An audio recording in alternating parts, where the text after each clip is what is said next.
Good afternoon, everybody, and welcome to the first of the EdTech week afternoon tea chats.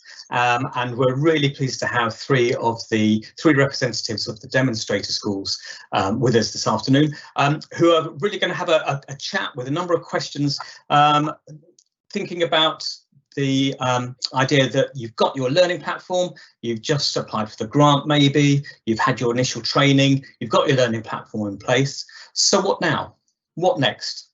What happens next? What should you be doing next? And there's a whole raft of questions that we've had prepared, that we've had a think about, but we'd also like your input as well. So if you have questions that you'd like to ask the panel, because this is a live session, then please do put them into the chat. We will try to get to them. We can't promise to answer all of them, but we'll have a try.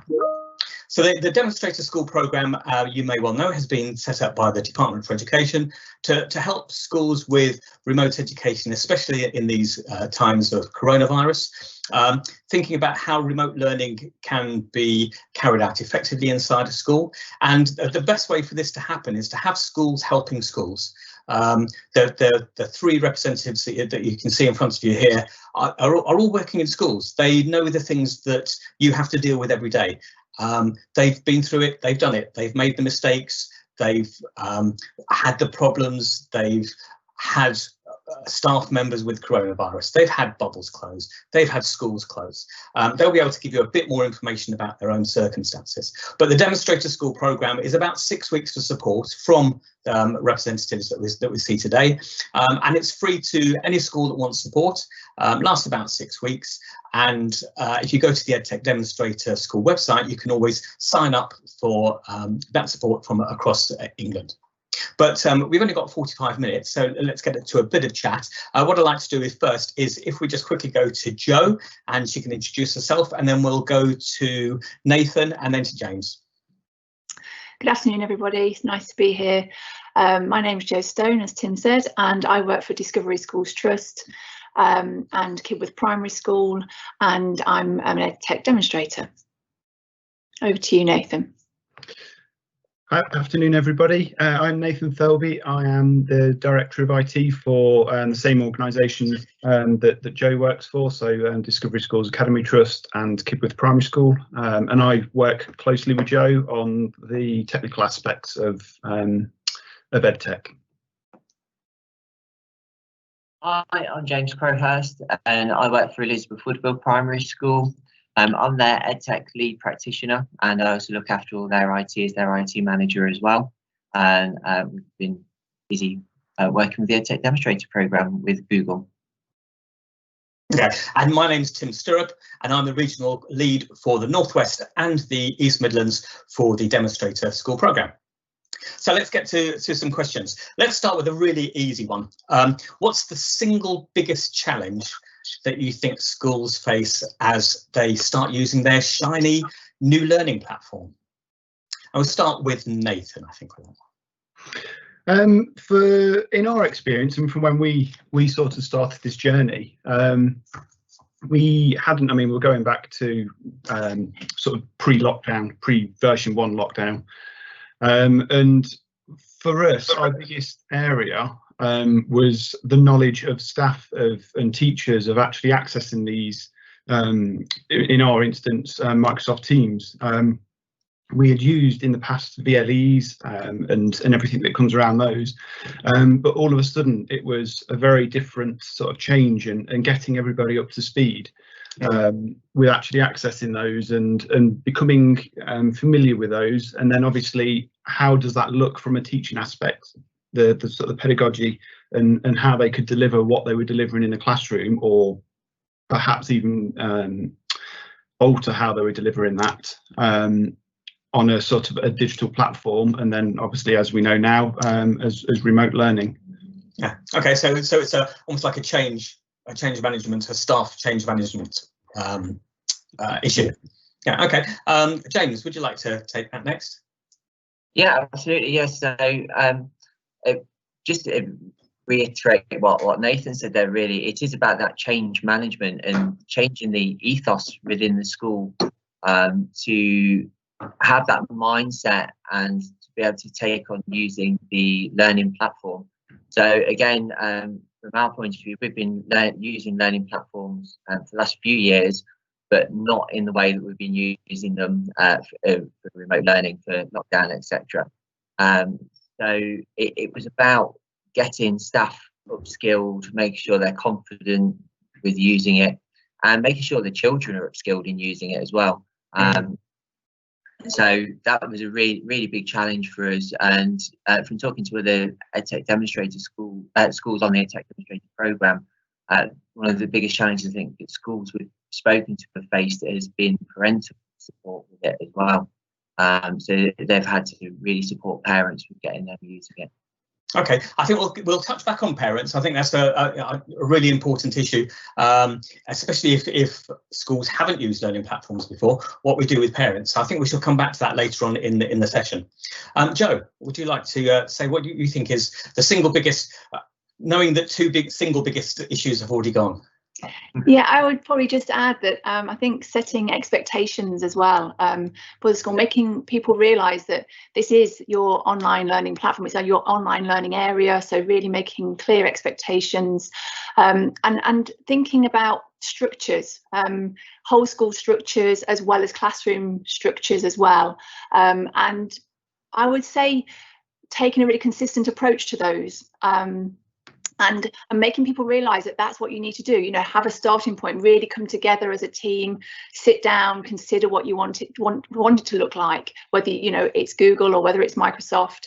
Sit down, look at your structures, and make sure they're clear to staff within the school, from teachers to learning assistants to all your leadership team. Everybody being clear about that. Yeah. Okay. Now we've mentioned Google, we've mentioned Microsoft Teams. Is one better than the other? Do you have to give up anything that you've used previously? Can you use both of them together? What's your take on the a learning platform debate in that angle? If a school's got G Suite, should they've had Teams? If a school's got Teams, should they've had G Suite? If they've got something else in place already, should they keep using that? What's your take on that? And we'll come to you again, Jo, just for that one to start with. I would definitely say one isn't better than the other. It's about personal preference. It's about choosing the right platform for your school. Even looking at both, doing a lot of research behind it, making sure you've gone for the right platform for you. And then keeping it simple, making sure you stay with that platform once you choose it, not overcomplicating it by trying to mix. I would say definitely stay with one or the other. It just makes for a clear, consistent approach for everybody who's using it. Okay. Nathan or James, would you like to add anything? Sorry, going after you, James. Okay, yeah. So I was just going to add that it's fine to be able to stick with platforms that you've already got and utilise tools that you've already got. So if you're using things like Spelling Shed or Timetables, Rockstars, etc., it's absolutely fine to use those with that learning platform. There's always going to be a fair few sort of elements to this, so that you're going to have sort of the technical security of it. Obviously the protocols and the procedures that you have in classes as well. Obviously it's an extension of your classroom, but it does bring some new challenges that you wouldn't necessarily have in a classroom. So I'm a technical first, so if it's okay, I'll answer that part of the question. Yeah, sure. From my point of view, and we use obviously Microsoft Teams, but I imagine James would agree it's pretty much identical for G Suite, is that it's important that you test. So test with a teacher account, test with a child account, alter the policies that are affecting it. So for instance, for us in Teams, and for our organisation, we disable the calls button to stop any children having sort of one-to-one calls. Sorry, that's disable the calls button. Yeah. Yes. So when you're in Teams, obviously you see the calls button on the left-hand side. So for children, we remove that, and it stops that sort of individual conversations going on between students, as well as the chat button as well. For us, and we are a mat of primary schools, The chat button we disable as well, purely because in that private chat we have no oversight of the chats going on. So from a safeguarding point of view, a teacher can't keep an eye on the chats that are going. So we sort of redirect that to the sort of the channels in Teams. So I think it's, to summarise, it's very important to go through that test period with those 2 user accounts, make a change, see how it impacts it, and just get that knowledge of how to create a safe environment. Okay, we'll go over to James as well, just to get an angle with regards to G Suite. And I wonder if Joe could also have a think about if we want to get children to engage with each other, if for example, for safety reasons, but quite valid reasons, chat is disabled, how then do you get communications, or is it the most suitable medium to do this? Is this something that you don't do online, that you keep separately? So James, do you want to have a quick discussion about what happens with G Suite and your views on the security? Yeah, absolutely. So it's basically very similar to what Nathan said. Having test accounts for everyone in there to be able to test things out. And there's policies that you can set up on there, so you just ensure the children are in the right organisations and the policies apply to the correct organisations. So again, like in Google Classroom, we've disabled the chat facilities in that. We've also disabled the Hangouts app within G Suite for the children as well, just to prevent the children to be able to access that. One of the things we have done though is we have used it within class time to be able to teach the children how to use social media platforms and chats appropriately as part of these safety lessons. So we can just flick that on, use it, and then flick it off again afterwards. Because then it can be moderated by the teachers at that point. Yeah. Do you find that sometimes, especially for live environments, and again, the others might have something to say about this, that it's always just one teacher on their own, or do you find that there has to be a partnership between one teacher who's presenting and another one who's behind the scenes? How does that work? Yeah, so when we've done live lessons, and in fact we've got live lessons running at the moment for a bubble that's down at the moment, we've tried to ensure there's a moderator in there with the live lessons. So the teacher can then focus in on the teaching, and the moderator can be there to ensure that the children are behaving and keeping an eye on everything that's going on, make sure there's no technical issues as well. We disabled chat within the live lesson as well, just to prevent the children from chatting within that section as well. Okay, great. And so Joe, what could schools do if they want to encourage interaction, if there is some interaction? Is it just that you shouldn't try and do it now? That this is something that we shouldn't do? We should lock everybody down, put everybody in their rooms, and that's it? Or is there other ways that we can do things? No, I would say it's a gradual approach. It's a small step approach, and you gradually feed it in. And it's about teaching the children those skills step by step. So once you've got one stage right, then filtering in the next step. So it is, as we've said, this is a gradual approach to a new way of teaching and learning. So this is a journey of probably 3 to 5 years for a lot of us here. So so it's either encouraging teachers when they're happy to do live lessons or live chats, so having small groups doing live chats that way, or in our class teams area we created a channel for chat between the children. So if they are learning in a remote situation and they are at home, they've still got that channel where they can communicate, still typing the conversation, but they've still got that opportunity to discuss with each other and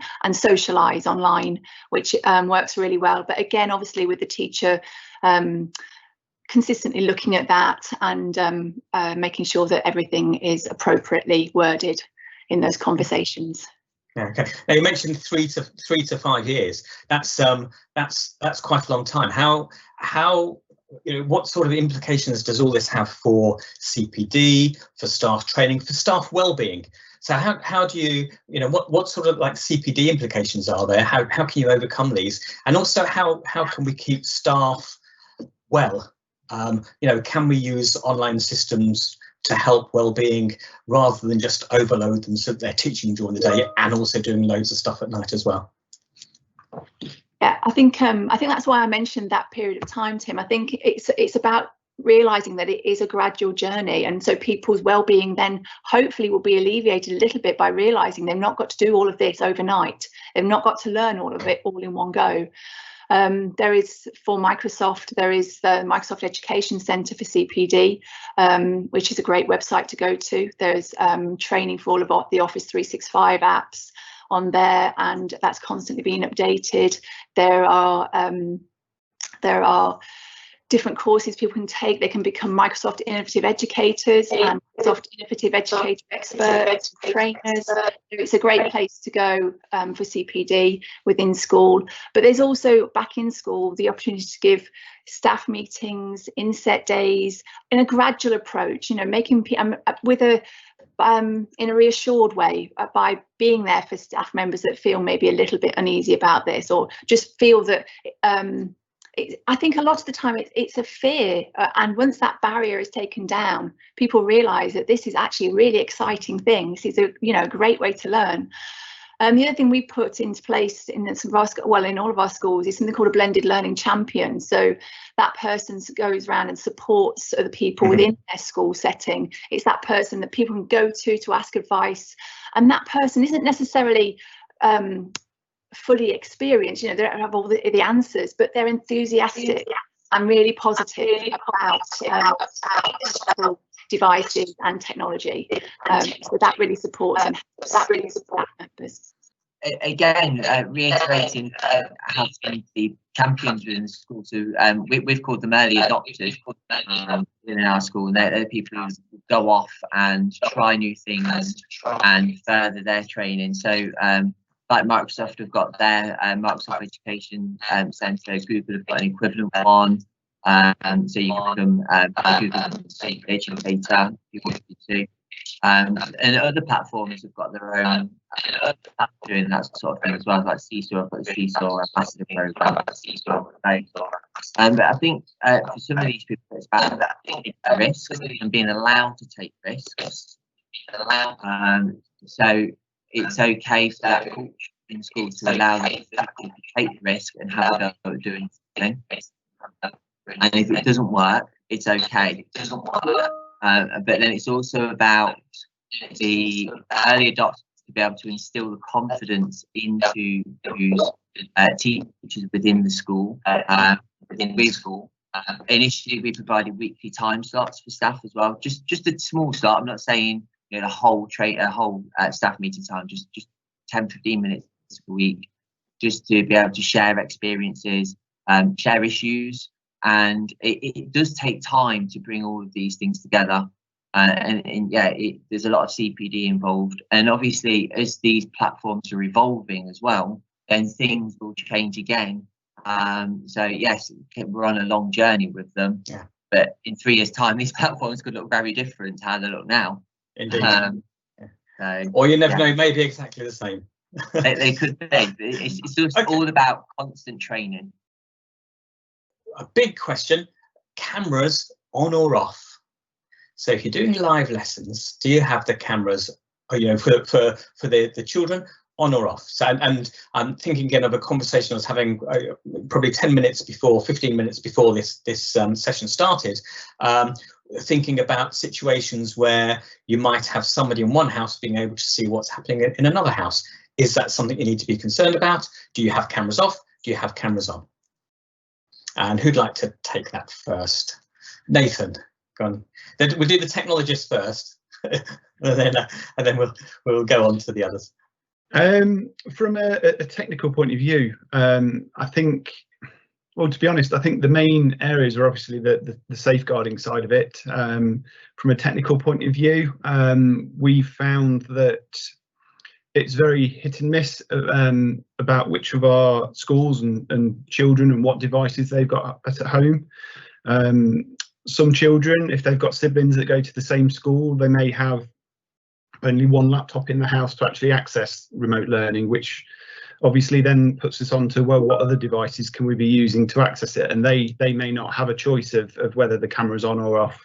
And so I think it's, for us, and Joe will probably provide a far better answer than I on this bit, but For us, we are focusing on remote learning before we sort of go to when we say live lessons, we mean camera to camera, teacher in front of there. I think that was our sort of first call, and then sort of moving on to that point of view. But I think it's about that setting as well, and setting the expectations of what's required of where the teacher is, if they're, for instance, isolating or working from home, and then also the child and their setup and their learning space.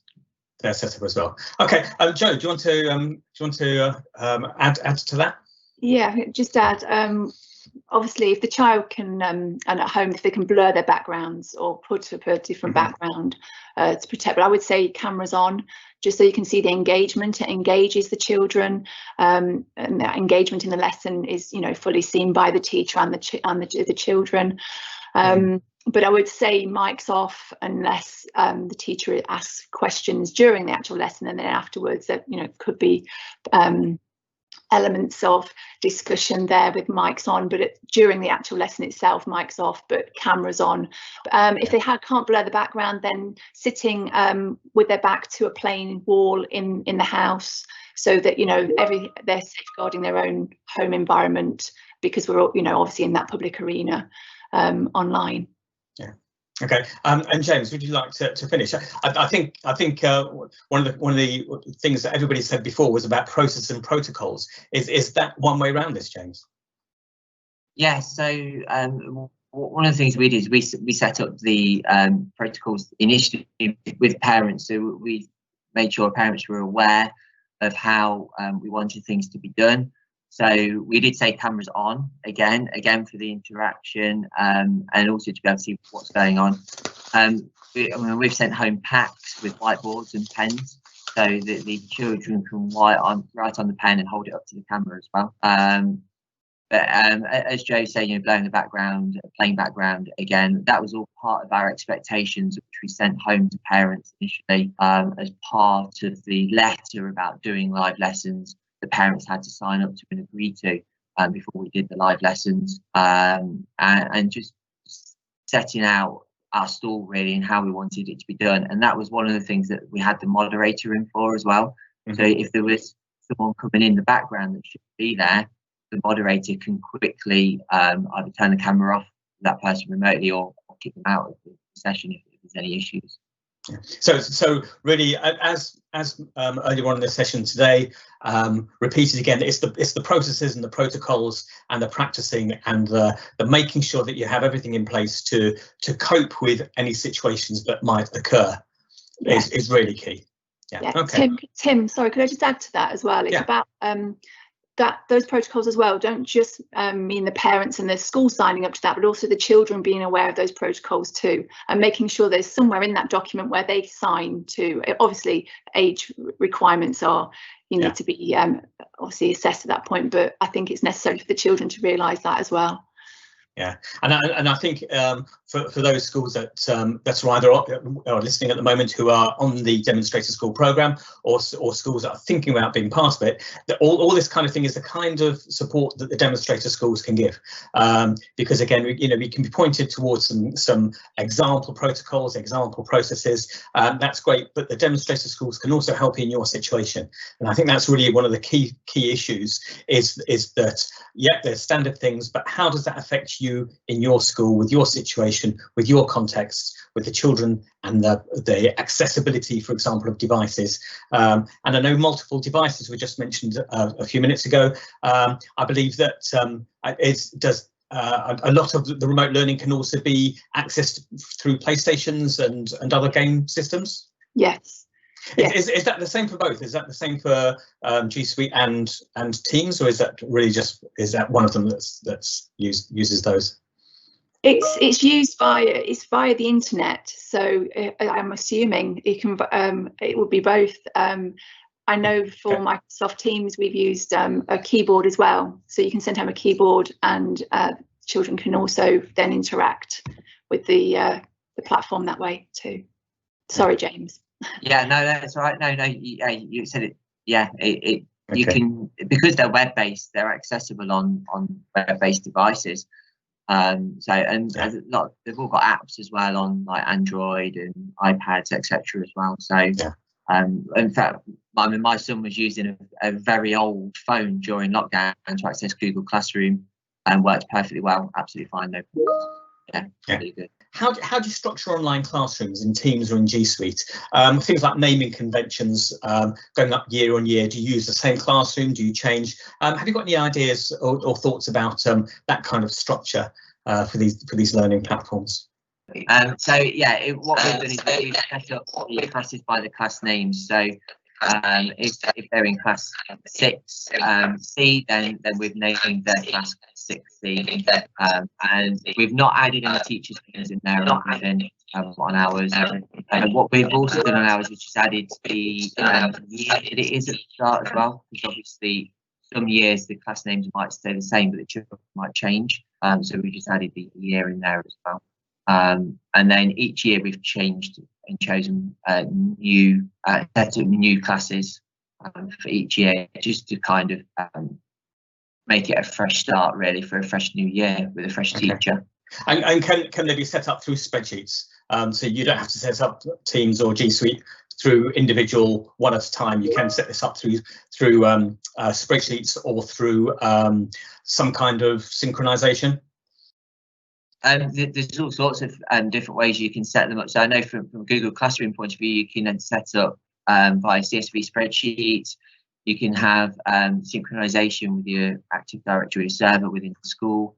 And there's also third-party applications that will do it for you as well, like Wand. So they can set it up for you. It depends on the level of expertise that you've got in school and how you want to run it, and if you want to pay for anything as well. Okay. Do you want to add anything, Nathan or Joe, with regards to Teams? We're not using this at the moment, but as an MIS, we use ScholarPack, and as a part of that, I'm working with them and with Microsoft, and Microsoft offers something called School Data Sync. So when it's all up and running and working and whatnot, what in theory should happen is it pulls that information live out of your MIS system. So be that Sims or ScholarPack or any of the others that are now in use, and it actually auto-populates all of those children for you, moves them onto year groups, classes, but it also creates the Microsoft Teams for you as well. So that's just quite a nice automated way of doing it, but it's not quite there yet.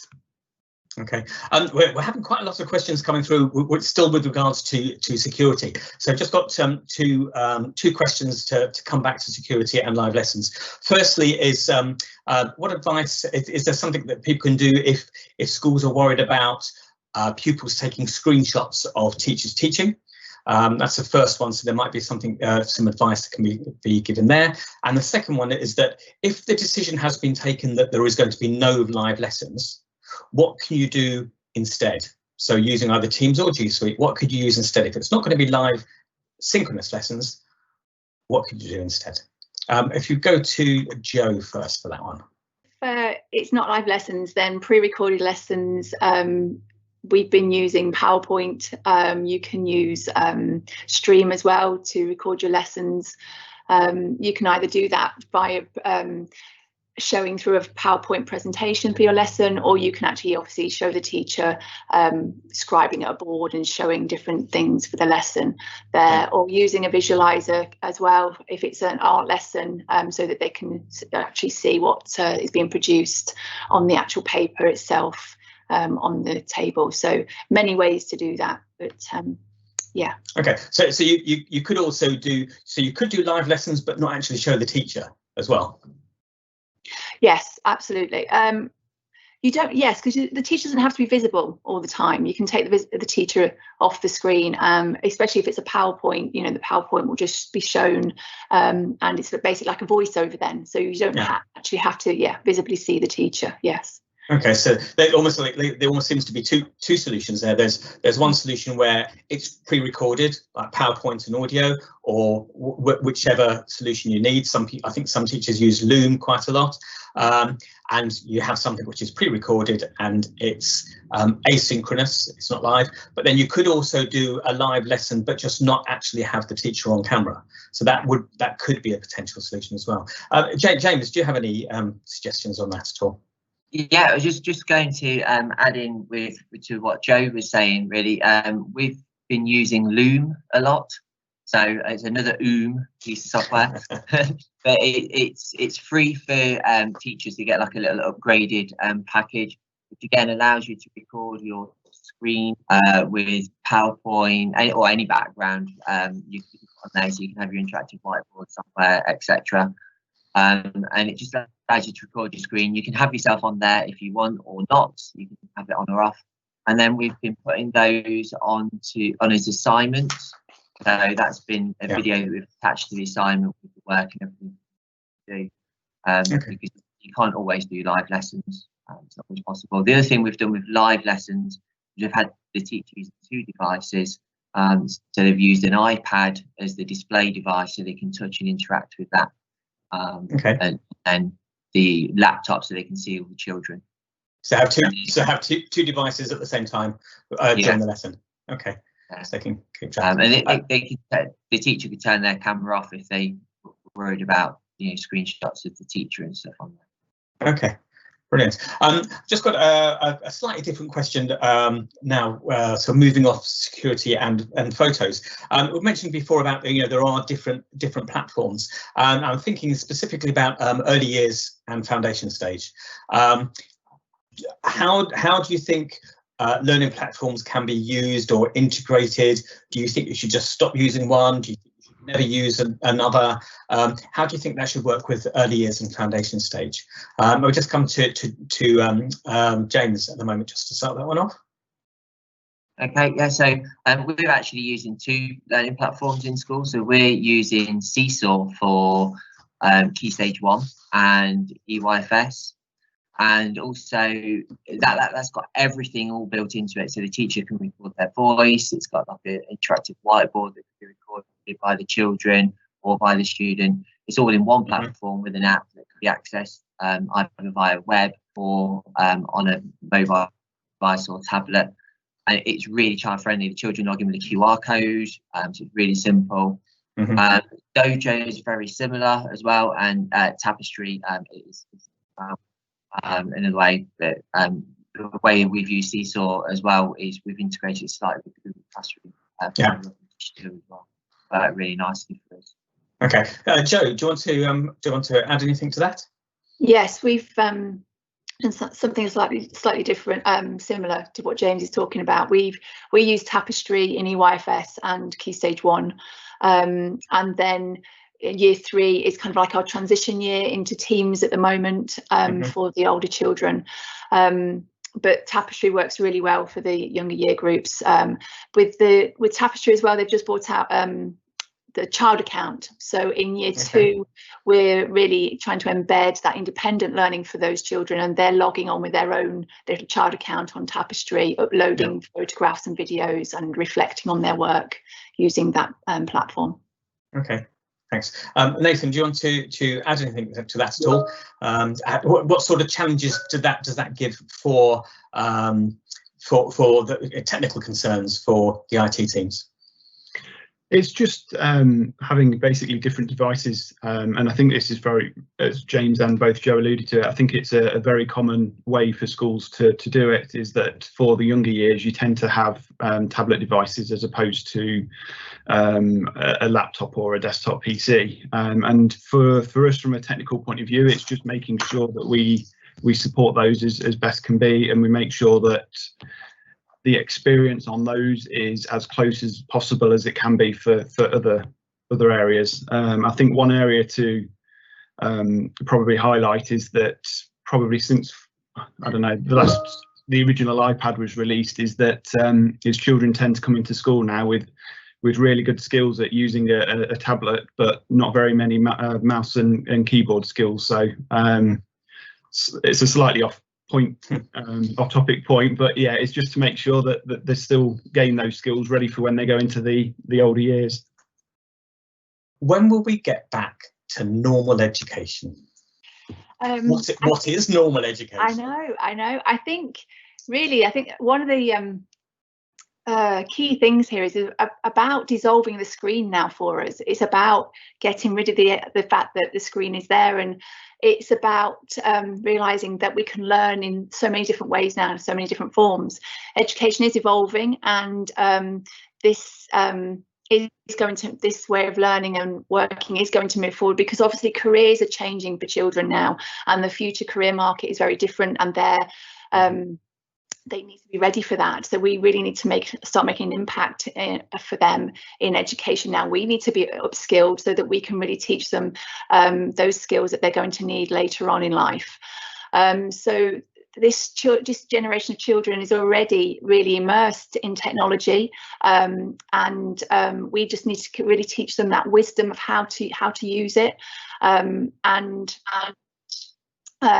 I suppose we've just got to make sure that we're constantly upskilling ourselves as educators, and making sure that we're using those things, the CPD out there, to make sure that we have not the answers, but the way to guide children through with this way of learning. And it will be a blended learning approach in the classroom. It's 25% digital, 75% traditional ways of learning, combining that in the classroom, and making them really appreciate technology for what it is. It's a tool to improve learning, and really assist educators in their journey. Okay, James, do you want a quick couple of minutes on the new normal? When do we get back to normal education? What is normal education? Well, do you want to get back to it? Yeah, well, I mean, to be fair, we've been using the platforms in school for a long time, last few years, and with the idea that we can use them to evidence work that you can't normally evidence, like, for example, a PE lesson or children reading. And then we've also been using it for differentiation in the class and to help close the gap. Yeah. So you might set groups of children a piece of work on the learning platform instead. And that's about creating that personalised education for the children. As Joe said as well, in the future, this is what the children are going to be using, these sorts of systems within their jobs. This is just 2 of the demonstrator schools that are on the programme. There are 50 demonstrator schools across England. They're all available for support for you, free of charge, 6 weeks. Okay, up to 6 weeks. Maybe sort of like a little bit before, a little bit after, depending on your needs. But it's schools helping schools. So I really do encourage you to do a couple of things. Firstly, is that if you haven't signed up for support, please do sign up for support on the Education Demonstrator School website. It's not obligatory. So if you sign up and then decide it's not for you, that's fine. If you sign up and it's only a couple of weeks of phone calls, that's fine. The support is what you need as a school, what you need as a senior leader in the school, or what the school needs. If it's more than that, then that's great as well. The support really is what you need. It is bespoke, and teachers like once I start trying to give people's names, once James and Joe and Nathan and Sarah and Louise and Paul and all the other ones who are sitting at home watching this, hopefully, the support that they can give you really is quite invaluable. So that's the first thing. The second thing is that this is just the first of the Tea and Twilights of Tea and Twilights for the rest of this week. We also have sessions on during the day for EdTech Week, where you can get lots of hints and tips about which maybe we'll touch on some of the questions that have been really just lightly touched upon in this session. Have a look on the agenda. So it's EdTech Week. edtechweek.co.uk. That's edtechweek.co.uk. You can see the other sessions. They're going on until Saturday. There's some fantastic sessions, some fantastic speakers. I really do recommend that you take a look at those. And if you can schedule them in live, great, because you can ask questions. If you can't, they will be recorded. So you can always come back and see the recordings as well. So I do want to thank the presenters here today. I do want to thank Broadclist, who have got the most fantastic set. If you see at 11 o'clock in the morning, they've got a great set at Broadclist. Really, really very impressive. So I thank them for doing the organising for this, and really wish that you have a very good evening.